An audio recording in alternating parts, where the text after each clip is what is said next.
बीजक में एक साखी है, इस पर बहुत चर्चा करते हैं। उस साखी पर थोड़े हम भी चर्चा कर लें। खेत भला बीज भला बोए मुट्ठी का फेर, काहे बिरवा रू खड़ा ये गुण खेत ही केर।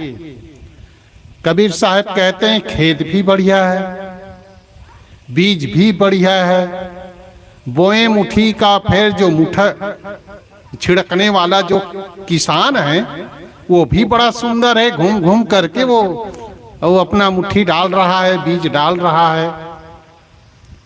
किंतु साहब आखिरी में कहते हैं कि काहे बिरवा रूखड़ा। बिरवा मतलब होता है पेड़। जो फसल आपने लगाया वो फसल क्या है, उसमें उत्पन्न हुआ नहीं, बिरवा बिल्कुल रूखड़ा हो गया, कुछ भी उसमें पाक आया नहीं। और उसका कारण भी बताते हैं साहब, ये गुण खेत ही केर। ये क्या है, कारण क्या है, क्यों उसमें पाक नहीं आया? साहब बताते हैं ये जो खेत है उसके गुण के कारण गड़बड़ हुआ है, गुण में खराबी है। इस पर थोड़ी थोड़ी चर्चा कर लें। खेत भला जो शिष्य है उसका अंतःकरण खेत है। ज्ञान भला, जो खेत भला बीज भला, बीज का मतलब है आपका सिद्धांत, आपका ज्ञान, वो भी बहुत सुंदर है। बोए मुट्ठी का फेर, उसने जो मुट्ठी का फेर है मतलब किसान, यहां पर कौन डालता है? ज्ञान है। जो बीज है वो ज्ञान है, खेत है वो शिष्य का अंतःकरण है, और जो गुरु है वो किसान है।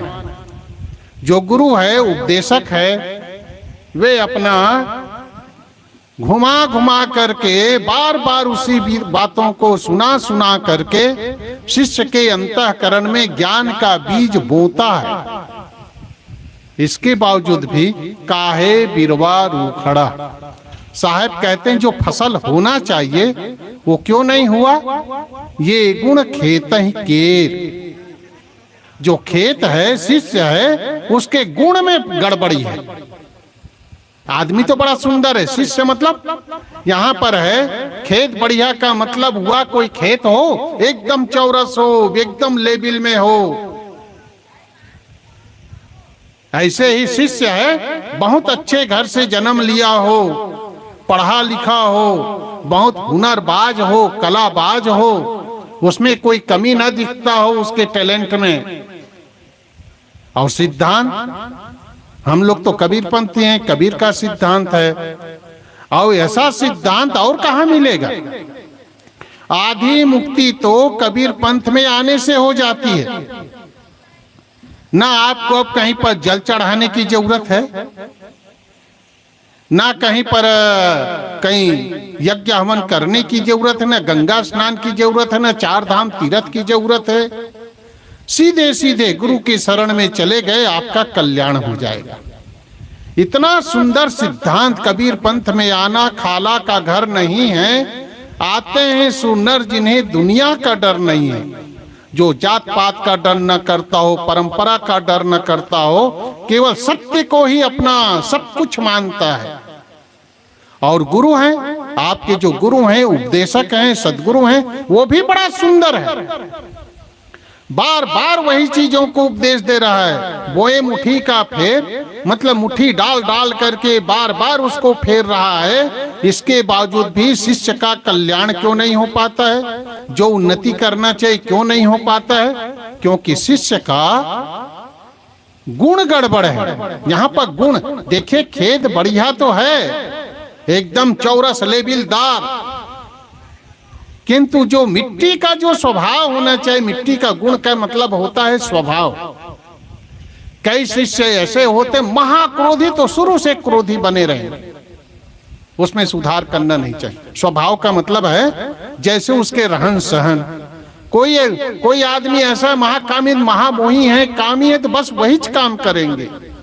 कोई आदमी लोभी है तो लोभ को छोड़ नहीं पाते हैं। तो बढ़िया घर में जन्म लेने से, बढ़िया गुरु मिलने से और बढ़िया सिद्धांत मिलने से कल्याण इसलिए नहीं हो पाता है क्योंकि शिष्य जो अपने स्वभाव को चेंज करना चाहिए वो स्वभाव को चेंज करता नहीं। इसलिए आप देखे होंगे अच्छे अच्छे घर से भी दीक्षा ले लेते, तंबाकू खाना छोड़ नहीं पाता। अब बेचारा, आपके सिद्धांत में कोई कमी है क्या? नहीं। आपके गुरु में कोई कमी है क्या? नहीं। आप भी बहुत होशियार है, आप में भी कमी नहीं है, किंतु आपके स्वभाव को सुधारना ये सत्संग का सबसे बड़ा गुण है। हम स्वभाव को नहीं सुधारते हैं। कई बार मैं कहता हूं, जैसे ब्यूटी पार्लर आप लोग सुने होंगे, देखे होंगे, जानते होंगे, कई लोग करते भी होंगे। ब्यूटी पार्लर में क्या सुधारा जाता है? चेहरा को। ब्यूटी पार्लर में चेहरा को बनाया जाता है, एकदम काला है उसको गोरा बना देते हैं। भाई ऐसे ब्यूटी पार्लर में करते हैं। ये भी एक ब्यूटी पार्लर है, जानते हो? ये काहे का ब्यूटी पार्लर है? दिल और दिमाग को बढ़िया बनाने का ये ब्यूटी पार्लर सत्संग। महात्मा लोग बोए मुट्ठी का फिर बार बार उन्हीं बातों को सुनाया जा रहा है। कहीं पर जैसे आप लोग धान बोते हैं तो बार बार घूमते हैं। क्यों घूमते हैं? यहाँ पर चातर तो नहीं रह गया, कोई जगह बीज नहीं पड़ता है तो फिर से डालते हो ना, वहां रोपा वगैरह डालते हो कि नहीं कहीं पर खाली है तो।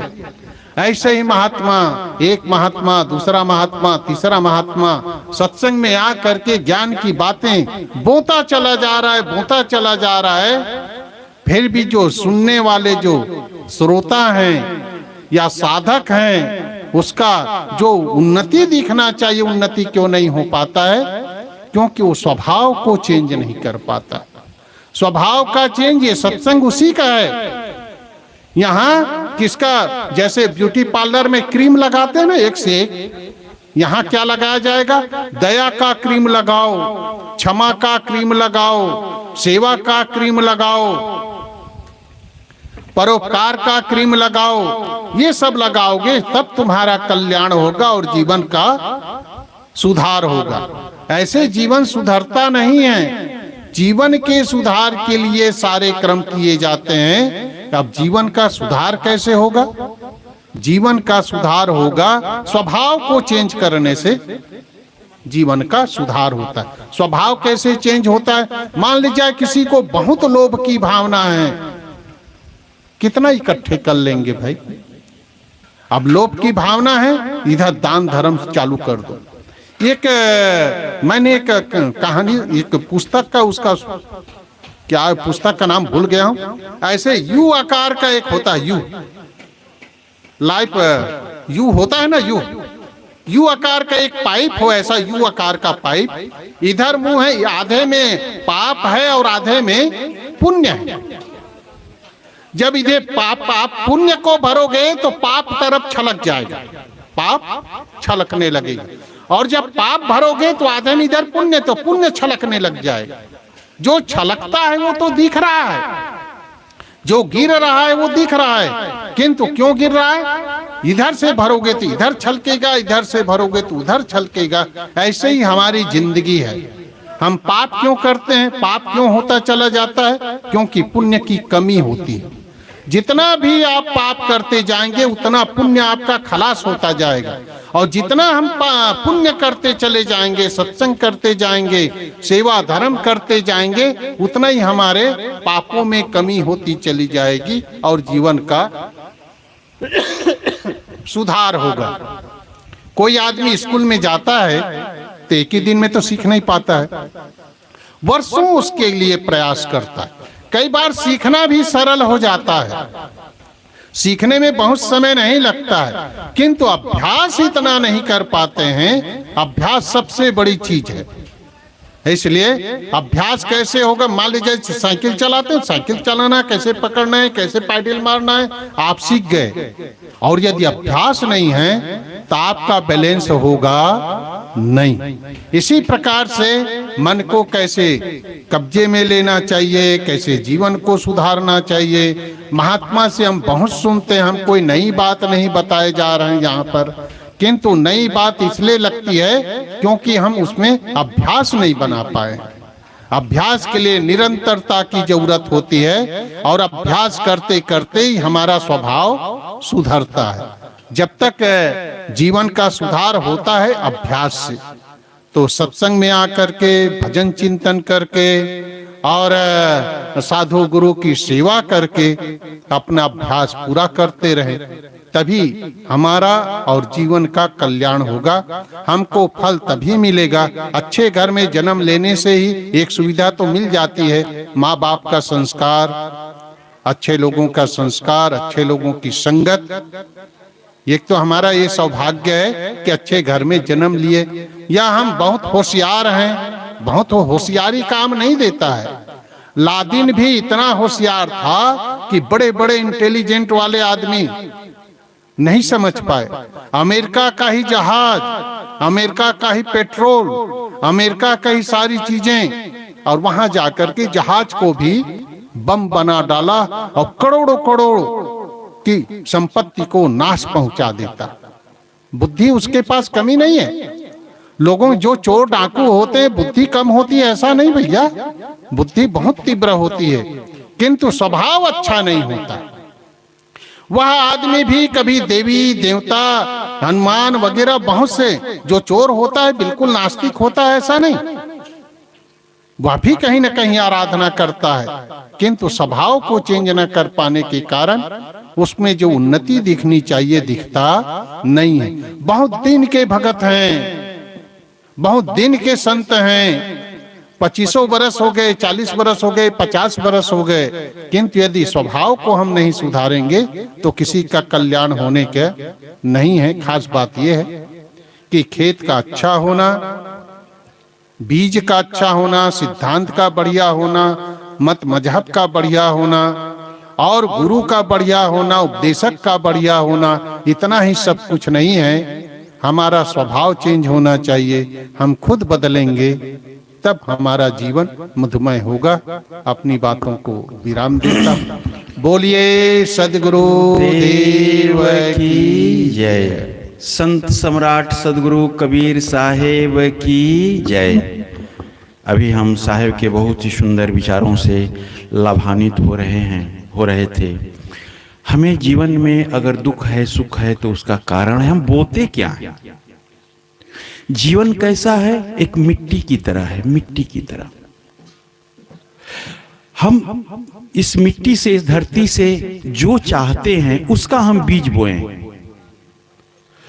अगर हम मीठा चाहते हैं तो हम गन्ने का बीज बोएंगे, चीनी और गुड़ डालने की जरूरत नहीं है।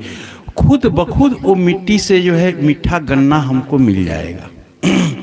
अगर हम तीखा चाहते हैं, मिर्ची जैसा तीखा चाहते, बोलिए सद्गुरु देव की जय।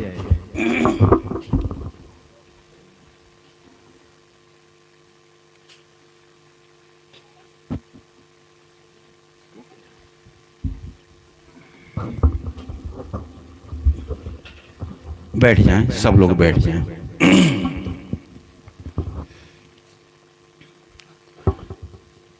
बैठ जाएं। तो मैं कह रहा था कि जीवन एक मिट्टी की तरह है।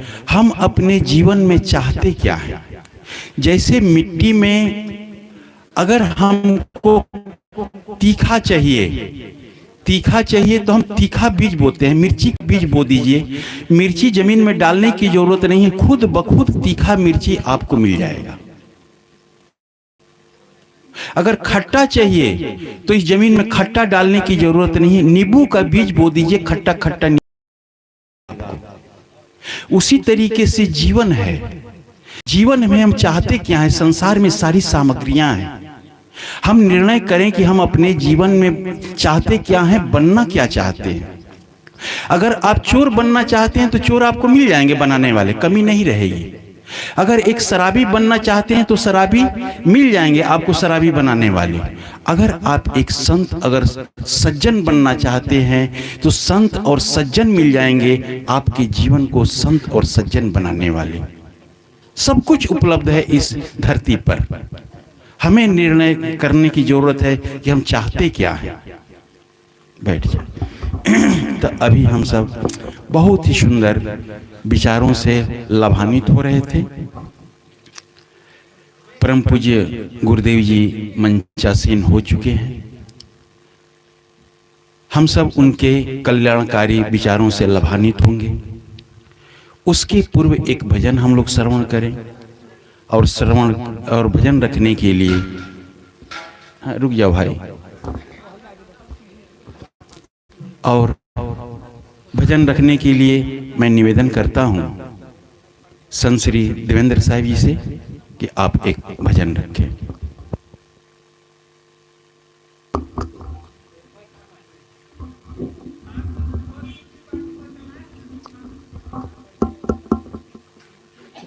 चले जाओ अंदर, बोल दो उनसे, बोले नहीं बोले जाओ।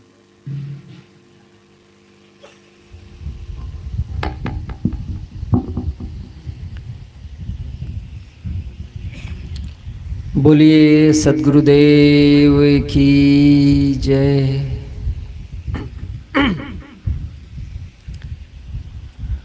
हंसा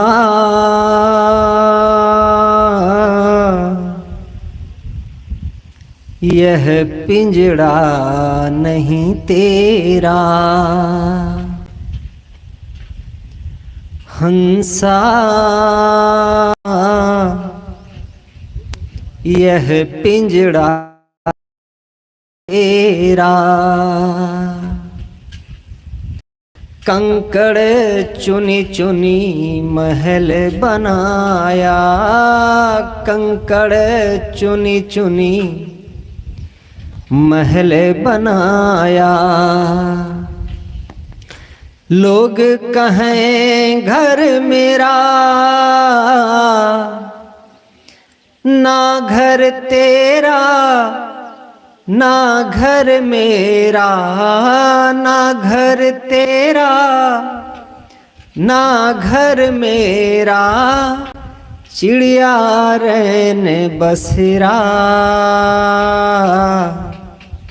यह पिंजड़ा नहीं तेरा। हंसा यह पिंजड़ा नहीं तेरा। दादा बाबा भाई भतीजा, दादा बाबा भाई भतीजा। कोई ना चले संग तेरा, हाथी घोड़ा माल खजाना, हाथी घोड़ा माल खजाना। पड़ा रहे धन घेरा, यह पिंजड़ा नहीं तेरा। हंसा यह पिंजड़ा नहीं तेरा। मात पिता स्वार्थ के साथी, मात पिता स्वार्थ के साथी। कहते मेरा मेरा, कहत कबीर सुनो भाई साधो, कहत कबीर सुनो भाई साधो। एक दिन जंगल डेरा, यह पिंजड़ा नहीं तेरा। हंसा यह पिंजड़ा नहीं तेरा। बोलिए सद्गुरुदेव की जय।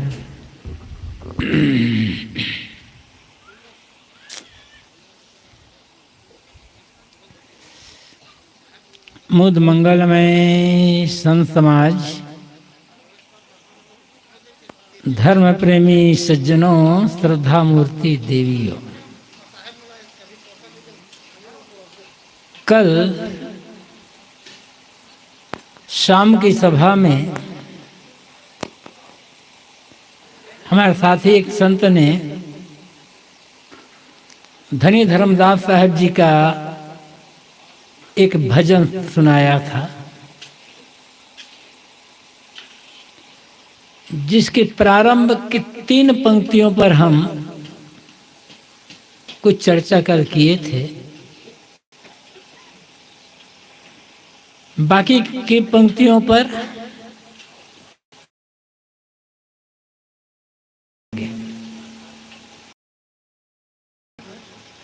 फिर उसके पश्चात से पंक्तियों पर विचार। गुरु पैया लागो नाम को खा दीजो ना, जन्म जन्म का सोवल मनवा शब्दन मार जगाए दीजो ना। गहरी नदिया अगम बह धरवा खेय के पार लगा दीजो ना। घट अंधियार नयन नहीं सूझे, ज्ञान के दीप जला दीजो ना।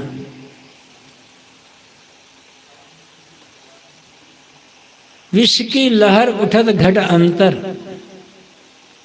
अमृत बूंद चुवा दीजो ना। धर्मदास की अरज गोसाई अब की खेप निभा लीजो ना। उधर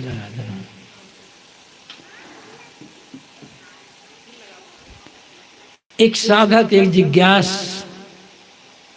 मानो गुरु से निवेदन कर रहा है, गुरुदेव घट अंधियार नयन नहीं सूझे। मेरे घट के भीतर, मेरे हृदय के अंदर, मन अंतःकरण में अज्ञान की घोर अंधियारी रात है, अज्ञान का घोर अंधकार छाया हुआ है। मुझे कुछ सुझाई नहीं पड़ रहा है कि मैं क्या करूं, किधर जाऊं, कैसे मेरे बंधन टूटेंगे, कैसे कल्याण की प्राप्ति होगी, कुछ मेरी समझ में नहीं आ रहा है। कृपा करके आप ऐसा उपदेश करें कि मेरे भीतर अंतःकरण में ज्ञान का दीप जल जाए। अभी तो दिन है, सूर्य का प्रकाश है, मानो रात हो जाए, बिजली चली जाए, घोर अंधकार छा जाए।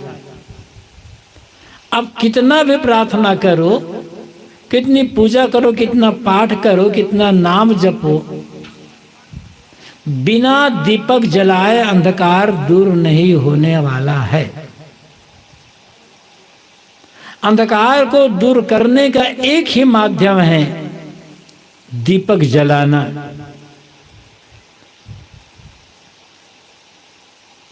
किंतु आदमी दीपक जलाने का प्रयास नहीं करता, अनेक प्रकार के कर्मकांडों में उलझ जाता है। बाहर का जो अंधकार है, बिजली चली जाती है तो कुछ देर लोग प्रतीक्षा करते हैं, अब बिजली नहीं आती तो मोमबत्ती जलाते हैं, लालटेन जलाते हैं, कुछ न कुछ जलाते हैं ताकि अंधकार दूर हो। किंतु भीतर अंधकार, भीतर का अंधकार समझ में ही नहीं आता है।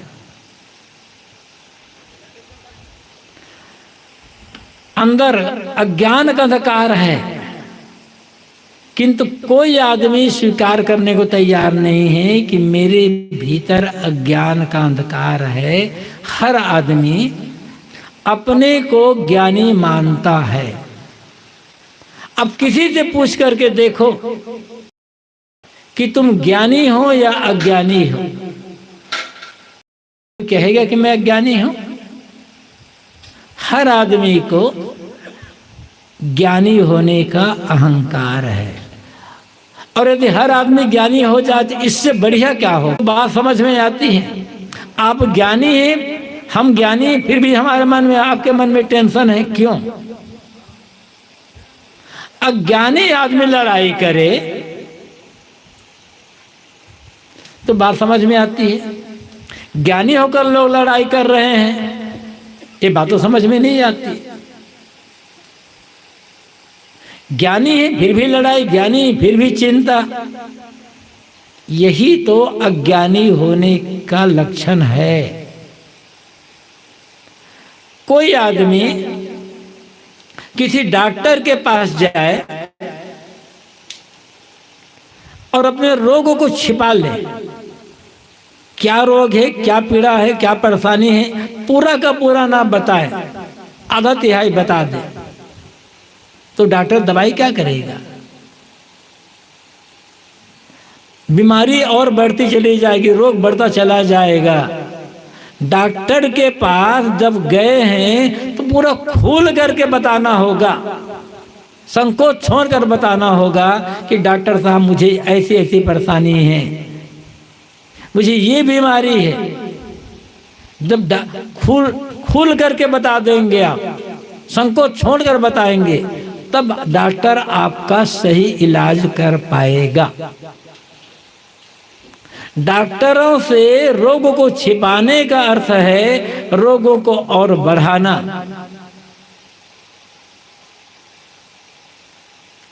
परेशानी खुद को होगी, डॉक्टर को क्या परेशानी होगी? वो तो आपको आपसे पैसा ले लेगा, जो दवाई देगा उसका, आपको रोग दूर हो या ना हो आप जाने, क्योंकि आप डॉक्टर से झूठ बोल रहे हैं। ऐसे ही आदमी के भीतर तो है अज्ञान, छिपाकर कहता है मैं तो ज्ञानी, तो बीमारी तो बढ़ेगी ना। घट अंधियार,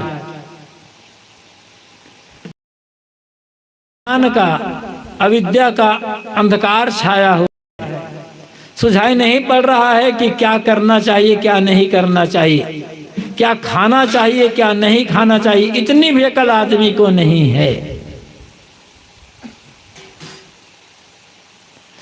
कहते हैं साहब हम कबीरपंथी हैं, हम कबीर साहब के बहुत मानते हैं, घर में कबीर साहब का फोटो भी रख लिया है, सुबह शाम अगरबत्ती जलाते कबीर साहब फोटो के सामने, पूजा भी कर लेते हैं, प्रणाम भी कर लेते हैं, बड़े कबीरपंथी हैं, किंतु गुटखा नहीं छोड़ पा रहे हैं। कितने बड़े कबीरपंथी हैं। कबीर साहब के फोटो में के सामने अगरबत्ती जलाने की आवश्यकता नहीं है, उसकी पूजा मत करो, आरती मत करो, गुटखा छोड़ दो, बस झूठ बोलना छोड़ दो, गाली देना छोड़ दो, आप कबीरपंथी हो जाओगे। सदगुरु कबीर सच के रास्ते पर चले और हम कबीरपंथी होकर क्या चलते हैं? झूठ के रास्ते पर। झूठ बोलने में संकोच नहीं है, नशा दुर्व्यसन करने में संकोच नहीं है। सदगुरु कबीर क्या कहते हैं? भांग तमाकू छूतरा आपू और शराब, कौन करेगा बंदगी ये तो भय खराब। भांग, तंबाकू, छूतरा, धतुरा, अफीम, शराब, नशा सेवन का साहब कहते हैं बंदगी कौन करेगा, भजन कौन करेगा, ये सब तो खराब हो गए। जो भी आदमी हो, कोई हो, कहीं का रहने वाला हो, तो किसी भी प्रकार के नशा दुर्व्यसन का सेवन करता है, चाहे बीड़ी हो, सिगरेट हो, गुटखा हो, तंबाकू हो, शराब हो, अंडा मांस मछली खाता हो, क्या कुछ भी हो, वो कबीरपंथी नहीं हो सकता है, लवरपंथी हो सकता है। और दुनिया में लवरपंथी बहुत ज्यादा है। लवरपंथी बनने से काम नहीं चलेगा। सदगुरु कबीर का अनुयायी होना है तो सच के रास्ते पर चलना पड़ेगा, चाहे आप हो चाहे हम हो, सबके लिए नियम एक जैसे, आप अपने हिसाब चले, हम अपने हिसाब से चलें, लेकिन सच के रास्ते पर तब चलेंगे जब भीतर का जो अज्ञान का अंधकार है वो जल जाए, मतलब जल जाए मतलब मिट जाए, अब तब साफ दिखाई पड़ेगा। करना क्या? इसलिए ज्ञान का दीप जला लेना होगा। बाहर का दीप, बाहर का दिया, बाहर के अंधकार को दूर करेगा।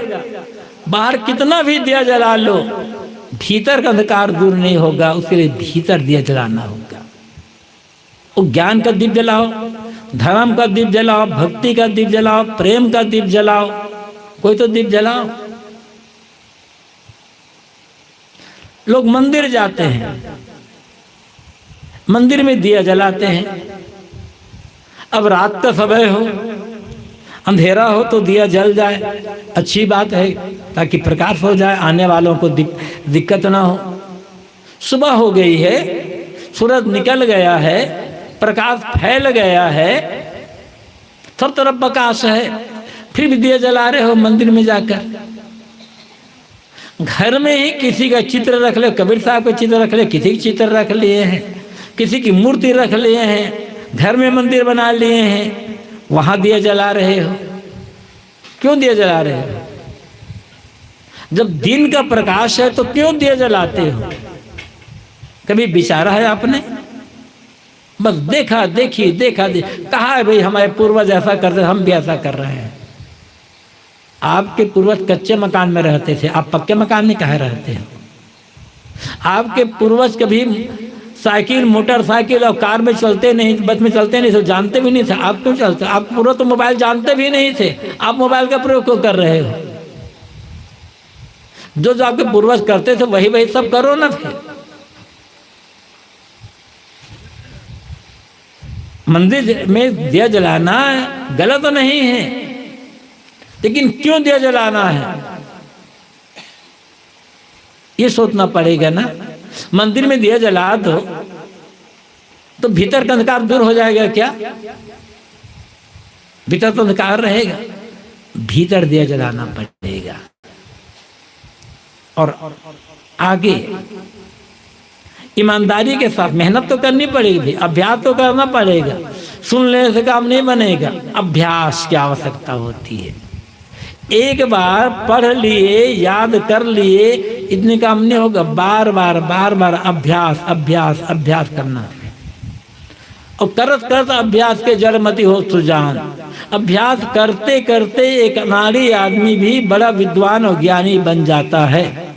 तो अभ्यास तो करना पड़ेगा। तो आगे जब आप कहीं मंदिर में दिया जलाओ,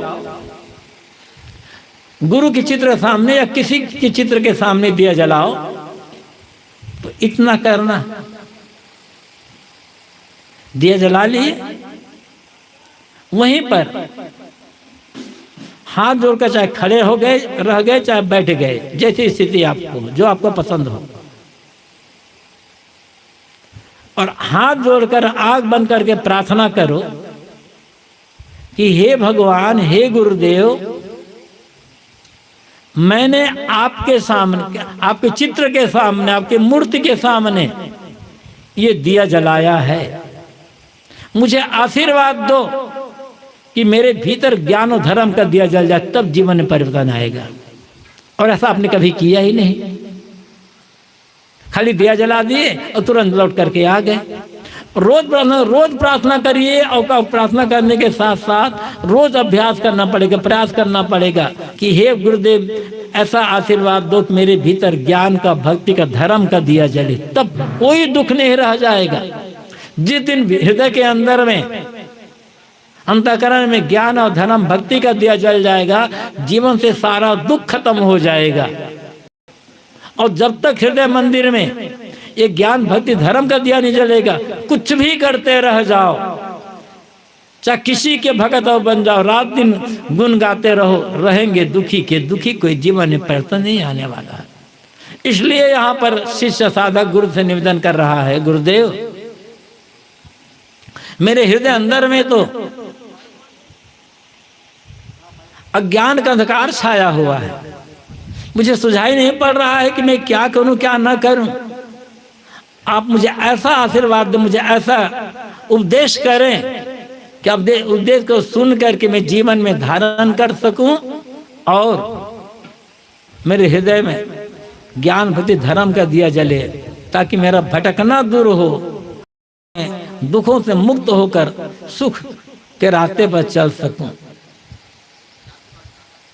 भक्ति करने का यह अर्थ होता है, दिया जलाने का यह अर्थ होता है, और तभी दुख दूर होगा, तभी भटकाव दूर हो पाएगा। विष की लहर उठत घट अंतर, अमृत बूंद चुवाए दीजिए ना।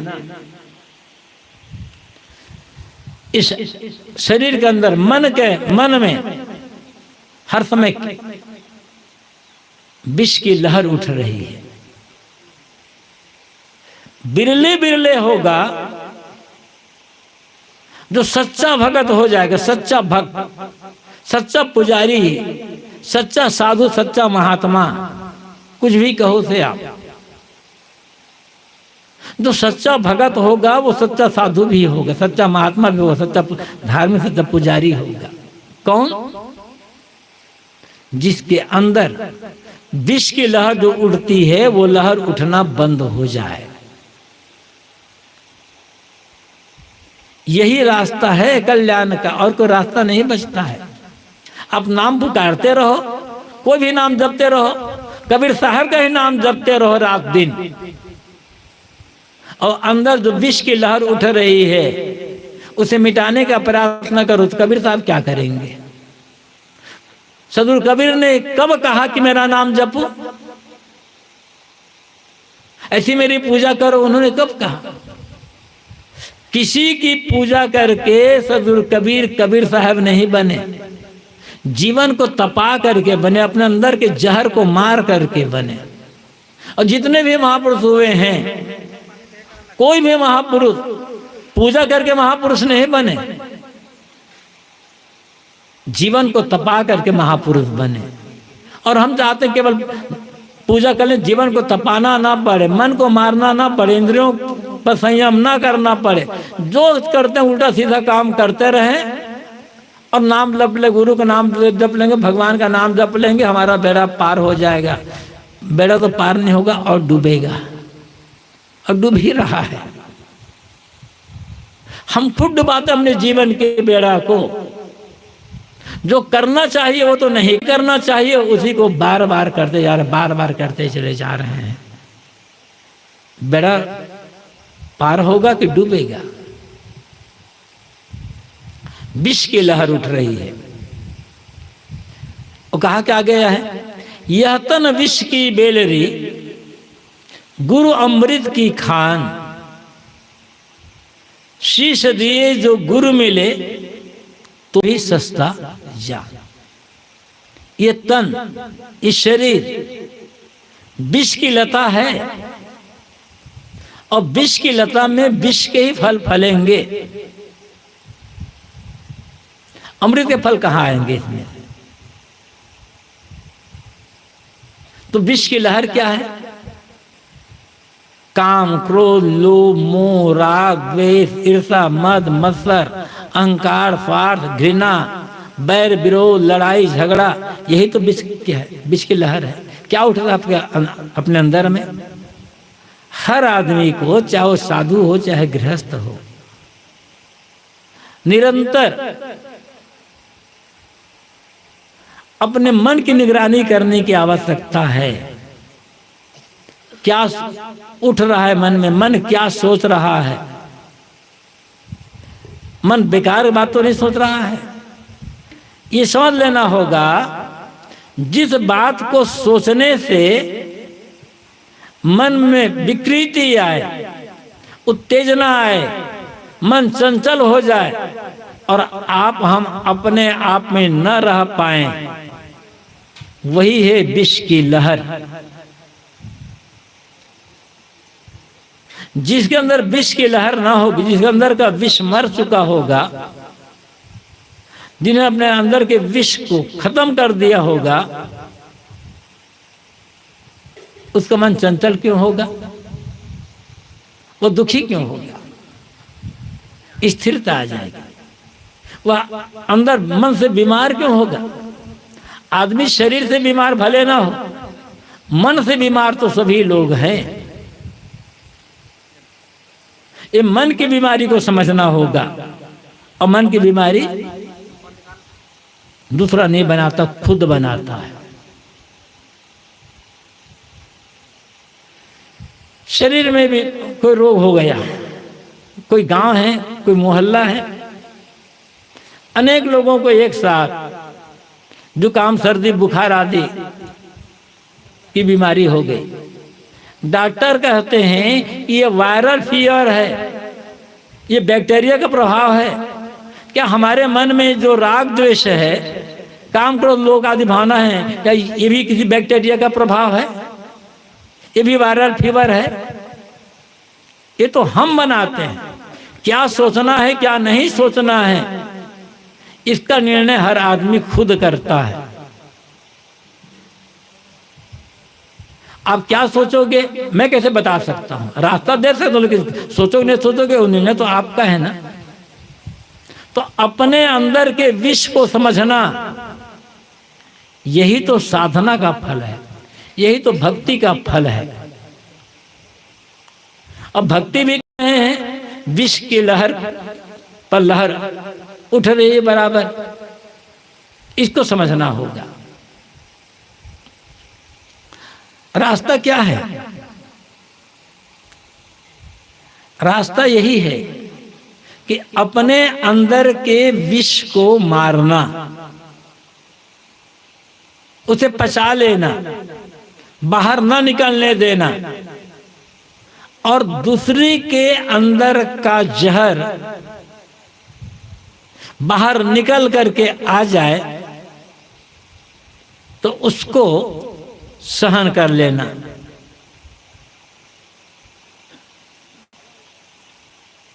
किसी ने गुस्से में बात कह दी, विष उगल गया, जहर बाहर आ गया।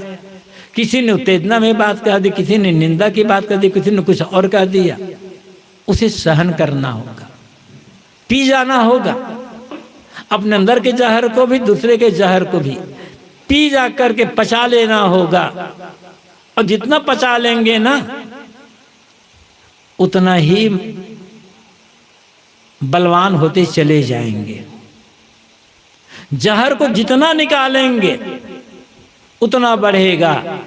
यदि किसी बर्तन में जहर रखा हुआ है, उसे निकालते जाएं, ऐसा समय आएगा कि वो बर्तन जहर से खाली हो जाएगा। किंतु भीतर के जहर को जितना निकालेंगे वो जहर उतना बढ़ता चला जाएगा। क्रोध जहर है, जितना निकालोगे क्रोध बढ़ेगा। लोभ जहर है, इसे जितना लोभ करते जाके लोभ बढ़ेगा, मिटेगा नहीं। ईर्ष्या, घृणा, बैर, विरोध, गाली गलौज, ये सब जहर है। जितना निकालोगे इसको उतने ही ये सब बढ़ते चले जाएंगे। तो कैसे करना क्या है? पचाना। पचाने का मतलब क्या है? रास्ता बदलना। अभ्यास से हो गए, सुनना भी होगा, पढ़ना भी होगा, साधना भी होगा, अभ्यास करना भी होगा, तब होगा। और आप साथ जानते हो समुद्र के मंथन से जब जहर निकला था, कहते हैं उसमें से देवता और दैत्य मिल करके समुद्र का मंथन किए थे। कहानी काल्पनिक है, समुद्र को मथेगा क्या कोई? लेकिन कहानी में कहा गया है देवता और दैत्यों ने मिलकर जब समुद्र का मंथन किया तो उसमें से 14 रत्न निकले। और उन रत्नों में एक रत्न है हलाहल विष। अमृत पी लेते देवता लोग बांट करके, दैत्यों को नहीं पीने दिए, छल कर गए। और जब विष निकला तब कहा जाता पूरी दुनिया में हाहाकार मच गया, सबका दम घुटने लग गया, लगा कि कुछ देर में प्राणांत हो जाएगा, पूरी दुनिया निर्जीव हो जाएगी, ऐसा वातावरण बन गया। तब कहा जाता है शंकर नाम के देवता सामने आए और उन्होंने जहर को पिया और पीकर पचा डाला। परिणाम क्या हुआ? शंकर देवाधिदेव महादेव बन गए। नाम तो शंकर या शिव है, महादेव क्यों कहा जाता है? जहर को पी लिए, पचा डाले तब। ऐसे ही जो भी व्यक्ति, ये तो रूपक है, कहानी है, इसके माध्यम से हमें एक शिक्षा दी गई है। जो भी व्यक्ति अपने अंदर का जो जहर है, काम, क्रोध, लोभ, मोह, राग, आदि, इसको पचा डालता है, वो महादेव हो जाता है, वो महापुरुष बन जाता है। भक्ति क्यों कर रहे हैं? जहर को निकालने के लिए या पचाने के लिए? सेवा क्यों करते हैं? साधना क्यों करते हैं? ध्यान चिंतन क्यों करते हैं? सदग्रंथ क्यों पढ़ते हैं? सत्संग क्यों करते हैं? कि ताकि हमारे भीतर के जहर को पचाने का एक रास्ता मिले। जब जब जहर आए तब तक धैर्य रखना होगा, शांत रहना होगा, विवेक से काम लेना होगा, और अभ्यास करते करते तब वो जहर पचेगा। और जब जहर पचेगा तो क्या होगा? अमृत बूंद चुआ दीजिए ना, अमृत की बूंद। दया, क्षमा, सत्य, धीर, विवेक, विचार, ज्ञान, भक्ति, सेवा, सत्संग, ये सब अमृत है। जितना जितना हम दया का, क्षमा का, सत्य का, धैर्य का, विवेक का, विचार का, सत्संग का, दान परोपकार का उपयोग करेंगे, आचरण करेंगे, उतना उतना हमारा मन बलवान बनता चला जाएगा।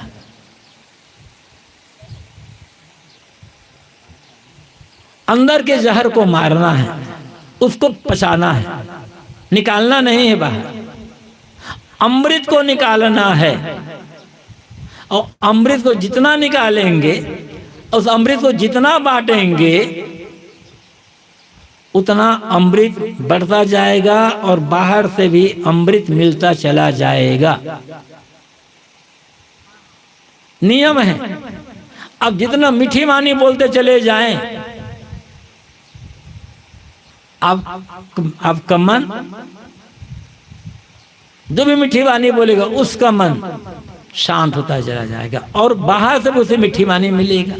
अब प्रेम बांटते चले जाएं, जो मेरे से प्रेम पूर्वक व्यवहार करते चले जाएं, प्रेम जो का जो अमृत है वो बढ़ता जाएगा और बाहर से अब वो आपको प्रेम रूपी अमृत मिलता चला जाएगा। ऐसे दया है, सेवा है, परोपकार है, कुछ भी कह लो। अमृत बूंद आने का मतलब नहीं है कि बाहर से कोई अमृत है उसके जीभ में एक एक बूंद टपका दो तो बस अमृत मिल जाएगा। बाहर कहीं अमृत नहीं है। किताबों में लिखा है बस कि बाहर अमृत है, कहीं भी नहीं है। लेकिन आदमी के अंदर अमृत की चाहना है और अमृत आपके भीतर है। हर आदमी के भीतर अमृत है, लेकिन उस अमृत का ज्ञान नहीं है। अमृत बाहर से पाना थोड़े है, अमृत तो भीतर है। सदगुरु कबीर ने कहा है, अमृत वस्तु